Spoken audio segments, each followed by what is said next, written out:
কোনো একটা বর্গের বাহুর দৈর্ঘ্য দেয়া আছে, পুরো বর্গটা আঁকতে হবে। আমার সবচাইতে পছন্দের সম্পাদ্যগুলোর ভেতরে এটা একটা। এটাতে কিছু ট্রিকি পার্ট আছে। তোমার একটা নির্দিষ্ট কোণের সমান করে কোণ আঁকাটা এটা তোমার জানতে হয়। ধরো 120 ডিগ্রি, 60 ডিগ্রি, 90 ডিগ্রি, এই যে এই কোণগুলো আঁকে কিভাবে এটা তোমার একটু বুঝতে হয়। তা বুঝলেই এটা কোনো ব্যাপার না। আমি একটু দেখাই, যে কোনো একটা বর্গ মানে কি?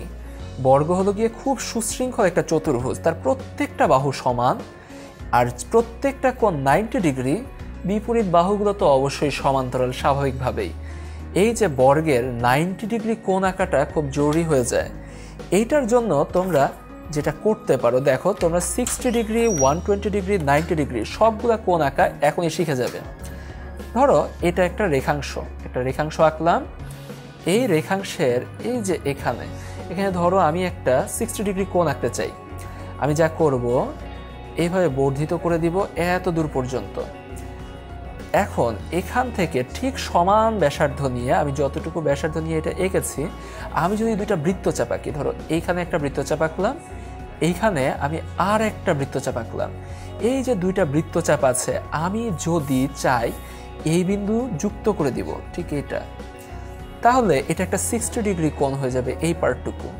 আবার ধরো আমি চিন্তা করলাম এই বিন্দু আর এই বিন্দু, এই দুইটা বিন্দু যুক্ত করে দিব, তাহলে এখান থেকে শুরু করে এত দূর পর্যন্ত এটা একটা 120 ডিগ্রি কোণ তৈরি হয়ে যাবে।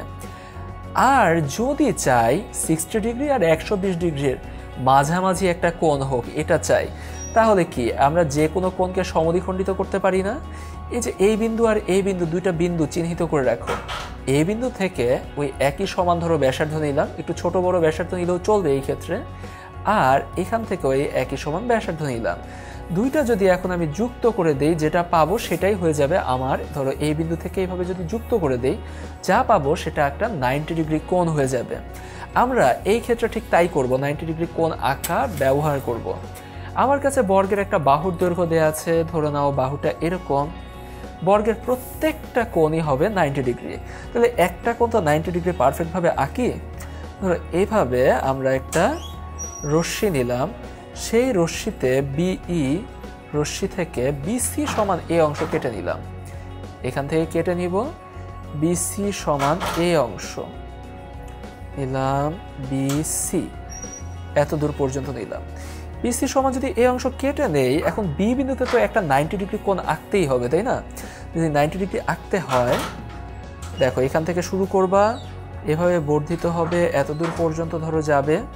তুমি 120 ডিগ্রির ব্যবস্থাটা করবা স্বাভাবিকভাবেই। এখানে একটা দাগ দিবা, আবার বৃত্তচাপ, এখানে একটা বৃত্তচাপ দিবা, আবার এই জায়গায় একটা বৃত্তচাপ দিবা, এইখান দিয়ে আর একটা বৃত্তচাপ।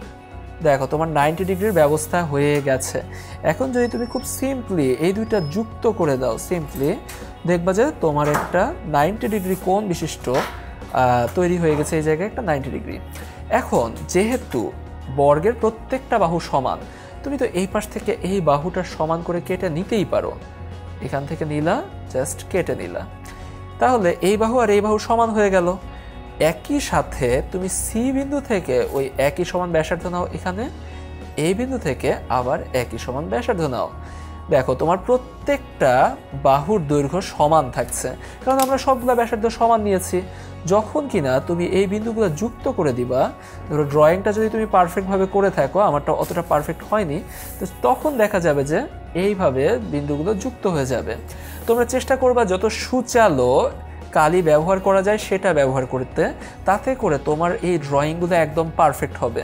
তোমার পেন্সিল একদম সুচালো করে রাখবে। এই ধরনের সাইন পেন হওয়ায় আমাদের মানটা একটু ঘুরে গেছে।